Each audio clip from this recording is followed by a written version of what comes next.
Mysuru target Vijayendra ರಣತಂತ್ರ. Yuva Morcha ಶಕ್ತಿ ಪ್ರದರ್ಶನ. JDS ಭದ್ರಕೋಟೆ ಛಿದ್ರಾನ. ಮಂಡ್ಯದ ಮೇಲೆ ಕಣ್ಣು. ಒಂದೇ ಕಲ್ಲು ಎರಡು ಹಕ್ಕಿಗೆ ಗುರಿ. ಬಿವೈವಿ ಮಂಡ್ಯ ಶಿಕಾರಿ.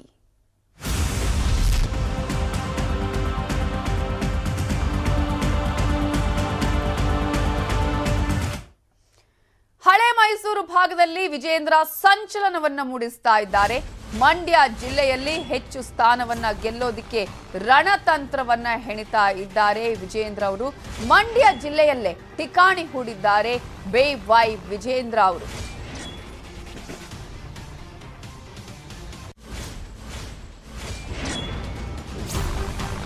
ಉಸ್ತುವಾರಿಯಿಂದ ಹಿಂದೆ ಸರಿದಿದ್ರು ಸಚಿವ ಆರ್ ಅಶೋಕ್ ಅವರು. ಅಶೋಕ್ ಅವರಿಗೆ ಅಲ್ಲಿನ ಉಸ್ತುವಾರಿಯನ್ನ ನೀಡಲಾಗಿತ್ತು. ಆದರೆ ನೀಡಿದ 2 ದಿನಗಳಲ್ಲಿ ಅವರು ನನಗೆ ಅಲ್ಲಿನ ಉಸ್ತುವಾರಿ ಬೇಡ ಅಂತ ಹೇಳಿ ಹಿಂತಿರುಗಿಸಿದ್ರು. ಸಿಎಂ ಅದನ್ನ ವಾಪಸ್ ತೆಗೆದುಕೊಂಡಿದ್ರು. ಈಗ ಅಶೋಕ್ ನಿರ್ಧಾರದ ಬಳಿಕ ಮಂಡ್ಯದಲ್ಲಿ ಬಿವೈ ವಿಜಯೇಂದ್ರ ಫುಲ್ ಆಕ್ಟಿವ್ ಆಗಿದ್ದಾರೆ. ಜೆಡಿಎಸ್ ಭದ್ರಕೋಟೆಯನ್ನ ಛಿದ್ರ ಮಾಡೋದಕ್ಕೆ ರಣತಂತ್ರವನ್ನ ಹೆಣಿತಾ ಇದ್ದಾರೆ. ಆ ಭಾಗದಲ್ಲಿ ಹೆಚ್ಚು ಸ್ಥಾನ ಗೆಲ್ಲಿಸುವ ಪಣವನ್ನ ತೊಟ್ಟಿದ್ದಾರೆ. ಹೀಗಾಗಿ ಇವತ್ತು ಮಂಡ್ಯದಲ್ಲಿ ಯುವ ಮೋರ್ಚಾ ಸಮಾವೇಶವನ್ನ ಮಾಡುವುದರ ಮೂಲಕ ಸಂಚಲನವನ್ನ ಮೂಡಿಸ್ತಾ ಇದ್ದಾರೆ. ಕೆಆರ್ ಪೇಟೆ ಮಾದರಿಯಲ್ಲೇ ವಿಜಯೇಂದ್ರ ಅವರು ರಣತಂತ್ರವನ್ನ ಹೆಣಿತಾ ಇದ್ದು ಈಗಾಗಲೇ ಯುವ ಮತದಾರರ ಬಗ್ಗೆ ಹೆಚ್ಚಿನ ಮಾಹಿತಿಯನ್ನು ಕಲೆ ಹಾಕಿದ್ದಾರೆ. ಯುವ ಮತದಾರರನ್ನ ಸೆಳೀತಾ ಇದ್ದಾರೆ. ಹೇಗಾದ್ರೂ ಮಾಡಿ ಈ ಸಲ ಈ ಭಾಗ ಹಳೆ ಮೈಸೂರು ಭಾಗವನ್ನ ತಮ್ಮ ತೆಕ್ಕೆಗೆ ತೆಗೆದುಕೊಳ್ಳಲೇಬೇಕು ಅನ್ನುವಂತಹ ನಿಟ್ಟಿನಲ್ಲಿ ಬಿಜೆಪಿ ಇತ್ತ ಕಡೆನೆ ಹೆಚ್ಚಿನ ಒಲವನ್ನ ತೋರಿಸ್ತಾ ಇದೆ, ಟಾರ್ಗೆಟ್ ಅನ್ನ ಮಾಡ್ತಾ ಇದೆ. ಕೇಂದ್ರ ನಾಯಕರು ಕೂಡ ಆ ಕಡೆನೆ ಬಂದು ಪ್ರಚಾರವನ್ನ ಮಾಡ್ತಿದ್ದಾರೆ.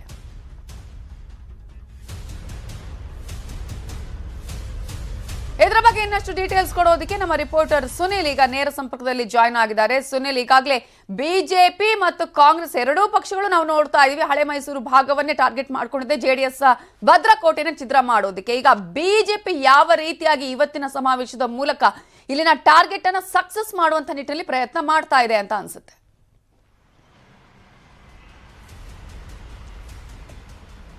ಖಂಡಿತ ನವಿತಾ, ಏನು ಹಳೆ ಮೈಸೂರು ಭಾಗ ಅಂತ ಬಂದಾಗ ಜೆಡಿಎಸ್ ಸಾಕಷ್ಟು ಪ್ರಾಬಲ್ಯವನ್ನ ಹೊಂದಿರತಕ್ಕಂಥದ್ದು. 2ನೇ ಸ್ಥಾನಕ್ಕೆ ನೋಡದೆ ಆದ್ರೆ ಕಾಂಗ್ರೆಸ್ ಕೂಡ ಒಂದಷ್ಟು ಪ್ರಾಬಲ್ಯವನ್ನ ಇಲ್ಲಿ ಹೊಂದಿರತಕ್ಕಂಥದ್ದು. ಆದ್ರೆ ಬಿಜೆಪಿ ಹಳೆ ಮೈಸೂರು ಭಾಗದಲ್ಲಿ ವೀಕ್ ಆಗಿತ್ತು. ಹೀಗಾಗಿ ಹಳೆ ಮೈಸೂರು ಭಾಗದಲ್ಲಿ ಬಿಜೆಪಿಯನ್ನ ಅಳಿಸುವಂತಹ ನಿಟ್ಟಿನಲ್ಲಿ ಸಾಕಷ್ಟು ಸ್ಟ್ರಾಟಜಿಗಳನ್ನ ರಾಜ್ಯ ಸರ್ಕಾರ ಆಗ್ಬೋದು, ಬಿಜೆಪಿ ಹೈಕಮಾಂಡ್ ಆಗ್ಬೋದು, ಇವೆರಡೂ ಕೂಡ ಈಗಾಗಲೇ ಸಾಕಷ್ಟು ಕಾರ್ಯತಂತ್ರಗಳನ್ನ ಮಾಡಿರುವಂತದ್ದು. ಆ ನಿಟ್ಟಿನಲ್ಲಿ ವಿಜಯೇಂದ್ರ ಅವರ ಹೆಗಲಿಗೆ ಈ ಒಂದು ಹಳೆ ಮೈಸೂರು ಭಾಗವನ್ನ ಅವರ ಜವಾಬ್ದಾರಿಗೆ ಕೊಟ್ಟಿರುವಂತದ್ದು ಈಗ ಗೊತ್ತಾಗ್ತಾ ಇರ್ತಕ್ಕಂಥದ್ದು. ಹೀಗಾಗಿ ಸಾಕಷ್ಟು ವಿಜಯೇಂದ್ರ ಅವರು ಕೂಡ ಹಳೆ ಮೈಸೂರು ಭಾಗದಲ್ಲಿ ಪ್ರವಾಸವನ್ನ ಮಾಡ್ತೀನಿ ಅಂತ ಈಗಾಗಲೇ ಹೇಳಿಕೆಗಳನ್ನ ಕೂಡ ಕೊಟ್ಟಿದ್ರು. ಅದೇ ನಿಟ್ಟಿನಲ್ಲಿ ಮಂಡ್ಯದಲ್ಲಿ ಇವತ್ತು ಮೊದಲನೆಯ ಬಾರಿಯಾಗಿ ಒಂದು ಯುವ ಮೋರ್ಚಾ ಬೃಹತ್ ಸಮಾವೇಶವನ್ನ ಕೂಡ ಹಮ್ಮಿಕೊಂಡಿರುವಂತದ್ದು. ಈ ನಿಟ್ಟಿನಲ್ಲಿ ಸಾಕಷ್ಟು ತಯಾರಿಯನ್ನ ಮಾಡಿಕೊಳ್ಳಲಾಗಿದೆ. ಸುಮಾರು 20,000ಕ್ಕೂ ಹೆಚ್ಚು ಕಾರ್ಯಕರ್ತರು ಮತ್ತು ಅಭಿಮಾನಿಗಳನ್ನ ಕರ್ತರುವಂತ ಕೆಲಸವನ್ನು ಕೂಡ ಬಿಜೆಪಿ ಈಗಾಗಲೇ ಮಾಡ್ಕೊಂಡಿರ್ತಕ್ಕಂಥದ್ದು. ಅಂದ್ರೆ ಮಂಡ್ಯದ ಮೈಸೂಗರ್ ಮೈದಾನದಲ್ಲಿ ಈಗಾಗಲೇ ಬೃಹತ್ ವೇದಿಕೆಯನ್ನ ಕೂಡ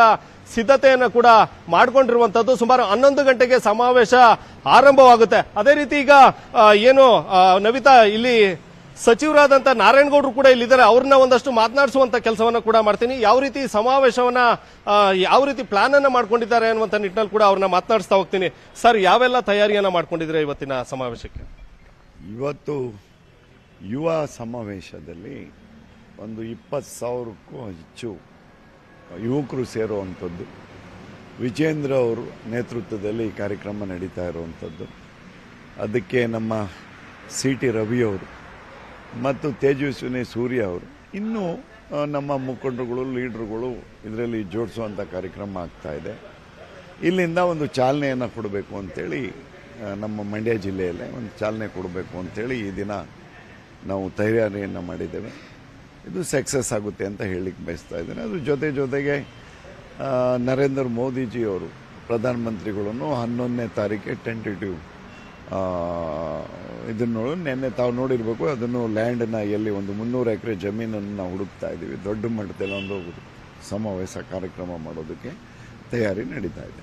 ಸರ್, ಯಾವೆಲ್ಲ ಸ್ಟ್ರಾಟಜಿಗಳನ್ನ ಮಾಡ್ಕೊಂಡಿದ್ದೀರಾ? ಮತ್ತೆ ಇಲ್ಲಿಂದನೇ ವಿಜಯ ಯಾತ್ರೆಯನ್ನ ಆರಂಭಿಸ್ತಾ ಇದ್ದೀರಾ ಏನ್ ಸರ್? ಹೌದು, ವಿಜಯ ಯಾತ್ರೆ 1ನೇ ತಾರೀಕಿನಿಂದ ಶುರು ಆಗುತ್ತೆ. ಮಲೆ ಮಹದೇಶ್ವರ ದೇವಸ್ಥಾನದಿಂದ ವಿಜಯ ಯಾತ್ರೆ ಶುರುವಾಗುತ್ತೆ. ಅದು ನಡ್ಡಾಜಿ ನಮ್ಮ ರಾಷ್ಟ್ರದ ಅಧ್ಯಕ್ಷರು ಚಾಲನೆಯನ್ನು ಕೊಡೋರಿದ್ದಾರೆ.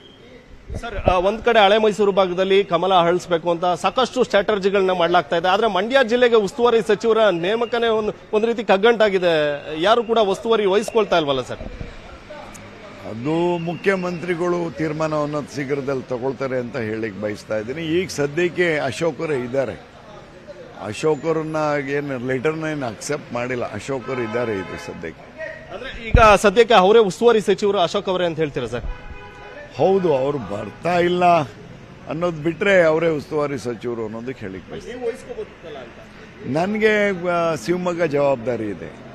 ತಮಗೆ ಗೊತ್ತಿದ್ದ ಹಾಗೆ ನಾನು ಶಿವಮೊಗ್ಗದಲ್ಲಿ ದೊಡ್ಡ ಜಿಲ್ಲೆ, ಅಲ್ಲಿ ಪ್ರಧಾನಮಂತ್ರಿಗಳು ಬರ್ತಾ ಇದ್ದಾರೆ, ಏರ್ಪೋರ್ಟ್ ಉದ್ಘಾಟನೆ ಆಗ್ತಾ ಇದೆ, ಇನ್ನೂ ಹಲವಾರು ಕಾರ್ಯಕ್ರಮಗಳು ಅಲ್ಲಿ ಚಾಲನೆಯಲ್ಲಿ ಇದೆ. ಆ ಜವಾಬ್ದಾರಿನೂ ಇದೆಯಲ್ಲ ನನಗೆ.